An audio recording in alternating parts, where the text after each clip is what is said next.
Ya, Pak Husni tadi pengen menjawab ya. Jadi Tangsel juga ada yang dapat ya sebagian. Iya.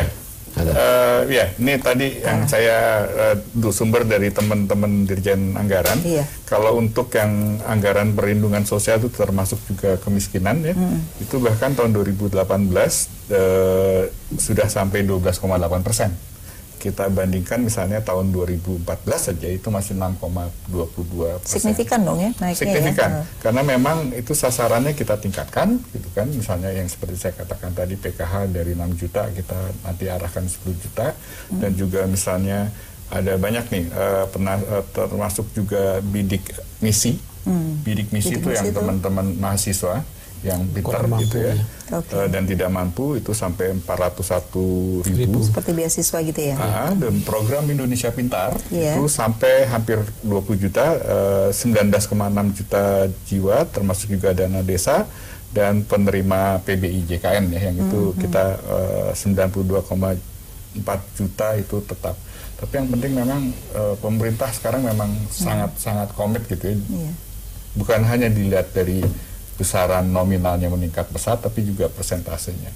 Memang tugas kami di pemerintah untuk memastikan selalu peningkatan kualitasnya, baik pencapaian kepada keluarga penerima manfaat maupun mekanisme-mekanisme yang lainnya. Yang penting teman-teman penerima manfaat harus dapat. Nah, kalau kita lihat hasil evaluasi di beberapa lembaga itu Pak ya, masih banyak sekali memang bukan hanya penyimpangan tapi tadi bicara tentang kualitas. Nah, ini apa sih yang dilakukan dengan adanya masukan-masukan dari hasil-hasil evaluasi? Kalau saya lihat kan seringkali tidak signifikan menurunkan kemiskinan misalnya. Kemudian untuk penyelesaian masalah pangan ini misalnya apakah tidak berkesinambungan kan gitu. Nah, ini yang menjadi persoalan di dalam evaluasi-evaluasi. Nah, dari evaluasi itu apa sih yang sebenarnya mulai dipikirkan untuk dirubah gitu Pak? Sebetulnya yang esensinya adalah penggunaan data yang benar.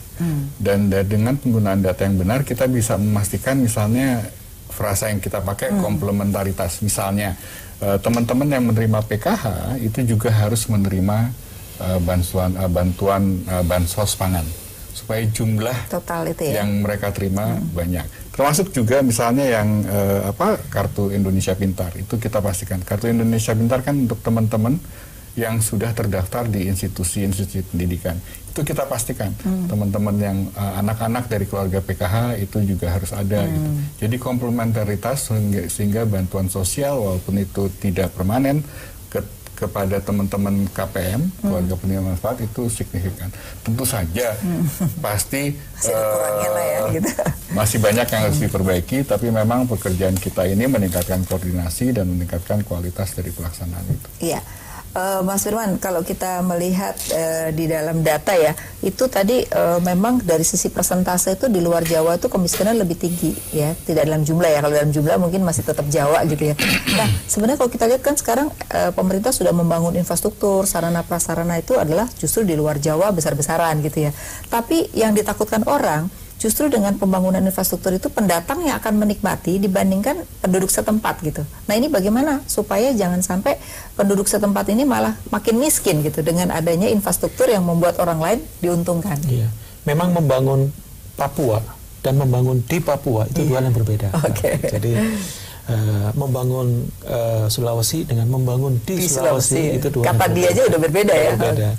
Jadi memang yang kita harapkan adalah membangun Sulawesi. Bukan Papua, bukan membangun di Papua, bukan membangun di Sulawesi atau di tempat lain. Jadi infrastruktur saya rasa satu hal, tapi juga empowerment, pelibatan masyarakat lokal, kemudian juga bagaimana mengisi setelah infrastruktur itu tergelar, itu juga perlu dipersiapkan. Memang jangan sampai infrastruktur sudah tergelar, tetapi mengisi kegiatan ekonominya kita tidak persiapkan, sehingga ya infrastruktur jadi barang fisik saja. Lagi-lagi tadi yang Mbak Wi sampaikan, yang memanfaatkan adalah orang dari luar masuk ke daerah tersebut, sehingga orang aslinya menjadi penonton. Tentu bukan potret seperti ini yang kita inginkan. Oleh karenanya memang pembangunan di kawasan timur Indonesia itu harus komprehensif, harus holistik. Tidak hanya keinginan baik dari pemerintah pusat saja, tapi karena tema ini adalah kepala daerah juga harus tadi komplement. Jadi juga harus mengisi dan menyambut niatan dari pemerintah pusat. Kadang-kadang yang terjadi di daerah, ini kan proyek pemerintah pusat. Itu maka seringkali betul. Serahkan pemerintah pusat yang nggak ada urusannya sama daerah gitu. Nggak ada urusannya dengan daerah, sehingga ketika jalan, irigasi, kemudian infrastruktur fisik sosial lainnya sudah jadi, tidak ada yang memanfaatkan. Ini yang harus dihindari karena tidak hanya persoalan dalam proses pembangunannya, tapi pasca itu selesai juga harus bisa dioptimalkan. Ini Pak, gimana nih Pak? Tadi Mas Firman bilang katanya biasanya itu urusan pusat, urusan daerah. Ini sering terjadi loh Pak. Di Tangsel gimana Pak? Iya, karena membangun itu kan harus ada kewenangan. Ada kotak-kotak kewenangan yang tidak boleh dilampaui. Jadi ketika memang ada bagian dari provinsi itu merupakan kewenangan provinsi, ya memang kami tidak bisa ikut campur. Tetapi ada kolaborasi yang menarik, seperti misalnya pembangunan flyover yang dibiayai dari APBN, tetapi pemerintah pusat meminta pengadaan lahannya dari kita, sehingga kita alokasikan anggaran untuk kolaborasinya di sana. Hanya memang bagian yang terberat pengadaan lahan ini, sehingga dengan demikian beberapa pembangunan ruas jalan dengan pembebasan tanah dari kita, dari Pemda, ini memang memakan waktu yang cukup panjang. Itu juga jadi kendala ya Pak? Itu jadi kendala, memang persoalan pengadaan lahan ini memang tidak mudah. Tidak mudah. Nah, kalau dilihat lagi di Tangsel sendiri, dengan adanya pembangunan ini semakin tergusur nggak sih Pak? Pertama, biasanya pada saat pembangunan itu biasanya masyarakat juga terkena dampaknya, apalagi masyarakat di sekitar pembangunan itu biasanya kena dampaknya, jadi nggak laku karena orang malas di situ macet, kemudian sulit ya. Yang kedua, setelah pembangunan di situ banyak orang yang justru invest di sana, masyarakatnya justru terpinggirkan. Nah, ini bagaimana mengantisipasi ini Pak? Pembangunan sektor swasta yang dilakukan oleh sektor swasta khususnya karena di Tangerang Selatan banyak sekali investasi dari sektor swasta.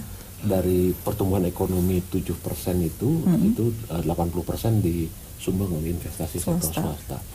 Kami yang pertama adalah regulasi, karena memang itu menjadi bagian dari kewenangan kami. Yang pertama adalah tata ruang wilayah kami. Kami mencoba untuk mengatur dengan peraturan daerah tata ruang wilayah Tangerang Selatan, sehingga keseimbangan ruang yang terbangun dengan yang terbuka ini harus tetap terjaga. Oleh karena itu didorong di Tangerang Selatan ini hunian vertikal sekarang ini. Oh gitu ya, lebih ke sana ya arahnya. Lebih kepada hunian-hunian vertikal, termasuk perkantoran dan sebagainya, sehingga tidak memarginalkan masyarakat sekitarnya.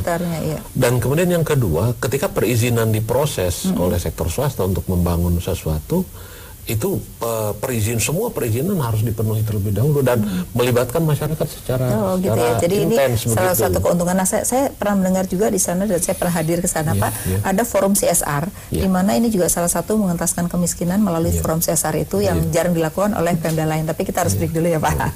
Ya pemirsa, tetaplah di Economic Lounge with Ise. Kami akan kembali sesaat lagi pada segmen yang terakhir.